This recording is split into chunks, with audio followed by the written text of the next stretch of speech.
Welcome to Things You Don't Know. This is the fourth in a series of 13 podcasts focusing on body secretions. Yep. It's been fun and interesting so far. As with most of our podcasts, we uncovered a lot of information on a topic everyone is familiar with and generally takes for granted. The topic for this podcast is tears. Yeah, they are far more complex than you might think. Joining us today is Sherry, who has done some studies on the topic. We welcome Sherry and appreciate her insights and willingness to join us. Absolutely. Welcome, Sharon. As Dr. Weaver mentioned, the subject of tears is far more complex than you might think. We're going to touch on biological, psychological, neurological, and social aspects of this topic. Thanks for having me. It is really exciting to participate in a discussion of a topic that is often taken for granted without any in-depth understanding. It is great that the two of you dig into topics that many just gloss over. It is my pleasure to participate in this adventurous podcast.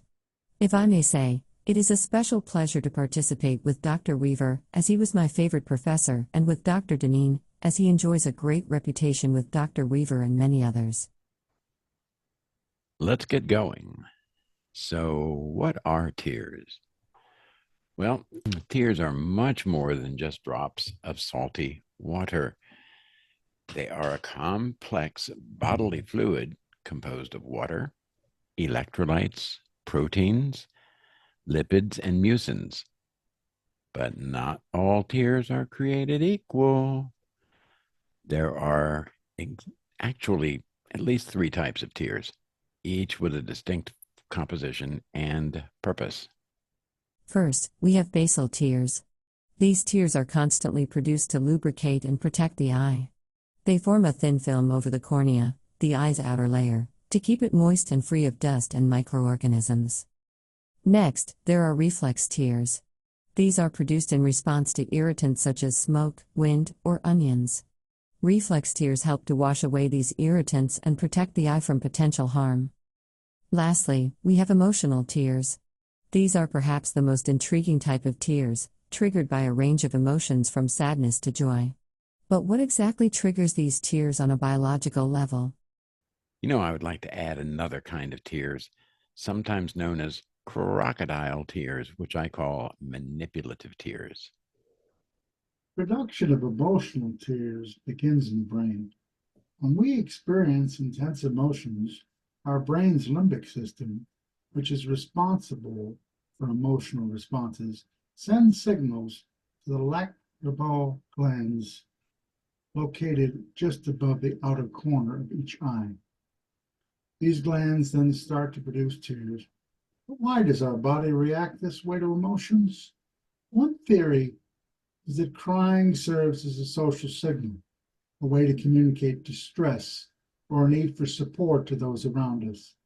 It may also be a means of emotional release, helping to reduce stress and calm the body. Interestingly, emotional tears contain higher levels of stress hormones and other toxins compared to basal or reflex tears. This has led some researchers to believe that crying may help expel these substances from the body, providing a sort of detoxifying effect. Let's take a closer look at what makes up our tears. The main component of tears is water, but they also contain important substances that serve various functions. Electrolytes like sodium and potassium give tears their salty taste. Proteins such as lysozyme and lactoferrin have antibacterial properties, helping to protect the eyes from infection. Lipids, or fats, in tears, form a thin, oily layer on the surface of the tear film, preventing evaporation and keeping the eyes moist for longer periods. Mucins, another critical component, help to spread the tears evenly over the surface of the eye, ensuring thorough coverage and protection. Now, let's talk about how tears are produced and how they flow across the eye. The lacrimal glands produce and release tears which then spread across the eye's surface every time we blink. Blinking is essential for distributing tears evenly and keeping the eyes lubricated. Once the tears have coated the eye, they drain through tiny openings in the inner corners of the eyelids called puncta.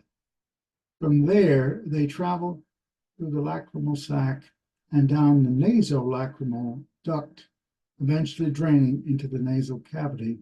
This is why we so often need to blow our nose after crying.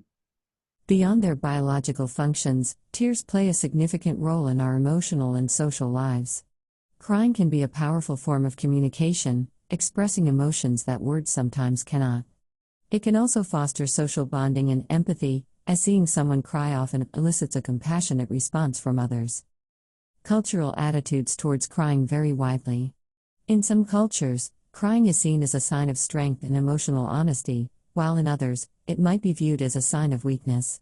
However, regardless of cultural norms, crying is a universal human experience, a testament to our shared emotional depth and complexity. Tears are more than just a response to emotions. They play vital roles in both our physical and mental well-being. Let's explore the biological and psychological benefits of tears in detail. Tears are essential for maintaining eye health. Basal tears continuously coat the surface of our eyes, forming a protective tear film that keeps the eyes moist and lubricated. This tear film is composed of 3 layers: the outer lipid layer, the aqueous layer, and the inner mucin layer. Together, they prevent dryness, reduce friction during eye movements, and protect the eyes from irritants and infections. Reflex tears are produced in response to physical irritants, such as smoke, dust, wind, or the vapors released from cutting onions. These tears help flush out these foreign particles, protecting the delicate tissues of the eye. The increased tear production helps to wash away irritants and restore comfort. Tears contain lysozyme, an enzyme with powerful antibacterial properties. Lysozyme helps break down certain bacteria's cell walls, reducing the risk of eye infections. This natural defense mechanism is crucial for maintaining ocular health, especially in environments where exposure to pathogens is common. Emotional tears have been found to contain higher levels of stress-related chemicals, such as adrenocorticotropic hormone, or ACTH, and other toxins. Crying can help eliminate these substances from the body, potentially reducing stress levels. This process acts as a natural detoxification mechanism, contributing to overall physical health. One of the most significant psychological benefits of crying is emotional release. Crying can help individuals process and release intense emotions, whether they are related to sadness, anger, frustration, or even happiness. This relief can lead to a sense of relief and emotional cleansing, allowing individuals to move forward with greater clarity and composure. Crying is often accompanied by deep breathing and relaxation, which can activate the parasympathetic nervous system. This system is responsible for the rest and digest response, counteracting the body's stress response. As a result, crying can help lower heart rate, decrease blood pressure, and promote a state of calm and relaxation. Many people report feeling lighter and more uplifted after a good cry. This mood improvement can be attributed to the release of endorphins, the body's natural feel-good chemicals, during crying. These endorphins can help alleviate pain and improve overall mood, contributing to emotional well-being. Crying can also serve as I said before, as a powerful social signal, communicating our emotional state to others. This can foster positive emotions, empathy, compassion, and support from those around us. Sharing tears can strengthen social bonds, build trust, and enhance interpersonal relationships. In many cases, the act of crying in the presence of others can lead to deeper connections and a sense of belonging. Crying also helps regulate emotions by providing an outlet for emotional expression. It can prevent the buildup of emotional tension and reduce the likelihood of emotional outbursts. By allowing ourselves to cry, we can better manage our emotions and maintain emotional and personal balance. While tears often serve as a genuine expression of emotion, they can also be used as a tool for manipulation in social and interpersonal contexts.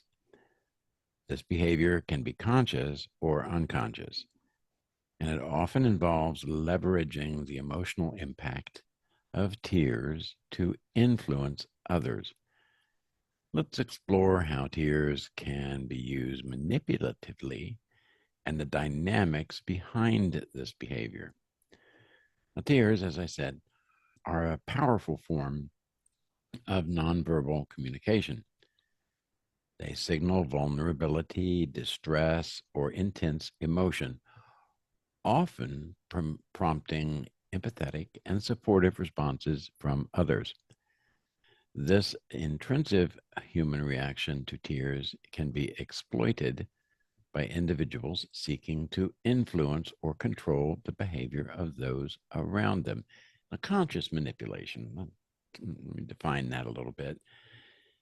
Some individuals may intentionally use tears to achieve specific goals, such as gaining sympathy, avoiding responsibility, or eliciting a particular reaction. For example, a person might cry during a confrontation to deflect criticism or to evoke guilt in the other party.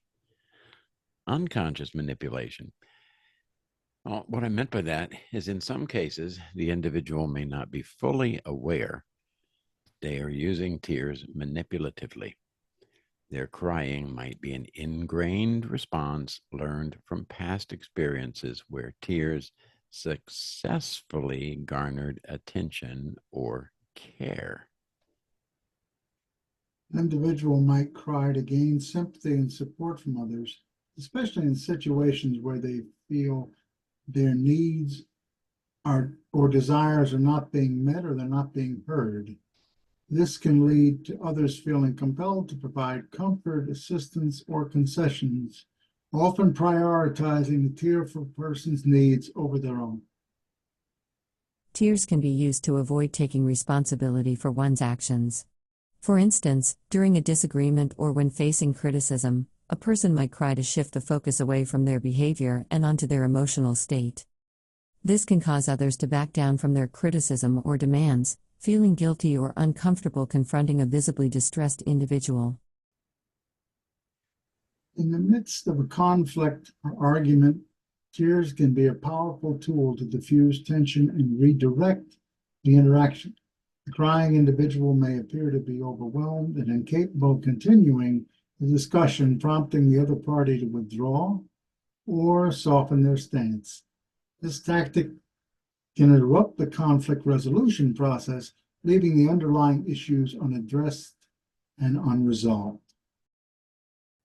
Tears, as you mentioned, Dr. Deneen, can be used to evoke guilt in others, particularly in close relationships. For example, a person might cry after their partner expresses dissatisfaction, implying that the partner's feelings or actions are causing them great emotional pain. This can manipulate the partner into retracting their statements or conceding to the crying individual's desires out of a sense of guilt or responsibility. Using tears manipulatively can be seen as a form of emotional manipulation. It leverages the natural human empathy and aversion to others' distress to influence behavior. This can undermine trust and authenticity in relationships, leading to resentment and emotional strain. While tears can temporarily achieve desired outcomes, relying on them as a manipulative tool can damage long-term relationships. It creates an imbalance in communication, where genuine expression of needs and emotions is replaced by strategic displays of distress. It's important for individuals to recognize when tears are being used manipulatively, both in themselves and others. This awareness can help foster healthier communication and relationships. Setting boundaries and addressing the underlying issues directly can prevent manipulation and promote mutual respect and understanding. Tears, while a natural and often sincere expression of emotion, can be used manipulatively to influence others. Understanding the dynamics of manipulative tears can help individuals navigate social interactions more effectively, fostering healthier and more authentic relationships. It is crucial to approach such situations with empathy, but also with a clear sense of personal boundaries and awareness. I struggle with that, my friends. If someone I care about gets visibly upset, my default tendency is to placate them, and that really isn't always the best thing to do. A great example of manipulative tears was something I witnessed when I was asked to sit in at a student conference at a university I was teaching at. The student had been given a failing grade because he did not take the final exam for the course because he chose to spend the exam time socializing with friends. His explanation and excuse was that he had psychological and emotional problems, which was the reason I was asked to sit in to attend the conference in the first place. The student was questioned about his actions and the fairness to all the other students who took the exam. He began crying, laid on the floor, and started sobbing that he just could not go on, and implied he was suicidal. The other professors were turning to me for help, so I began questioning the student and told him that I would do my best to help him, but that I could not allow him to harm himself. When I made it clear that I was about to hospitalize him, suddenly he started changing his declaration of suicidal intent. I eventually agreed to see him for therapy after he finally believed he could not manipulate me or get his way by manipulation um, and manipulating his way to success. He made reasonable progress and had success as a student. At the end of that, I asked him why he wanted to get into therapy with me. He told me he felt more secure with me because he could not manipulate me. I guess when you're successful at something, people tend to believe that you're just going to be successful at it. So if he's manipulating somebody and getting what he wants, then there may be some doubt that maybe that's not what he should have had. This is the most important thing to be learned from this story, specifically that giving in to manipulation is bad for the person and for the others around them. I remember that example from doing my supervised internship. It can be difficult to resist giving in because of the seeming danger of self-harm, but acting responsibly to protect and provide a better, more efficient way to achieve is a critical factor in future success and happiness. Dr. We mentioned that we would briefly explore neurologic activity concerning tears. Perhaps we should get to that now. Yeah, you're right. Of course. We'll take this section by section to make it easier to organize and understand. We'll start with the limbic system, which is a group of interconnected structures within the brain that plays a central role in processing emotions.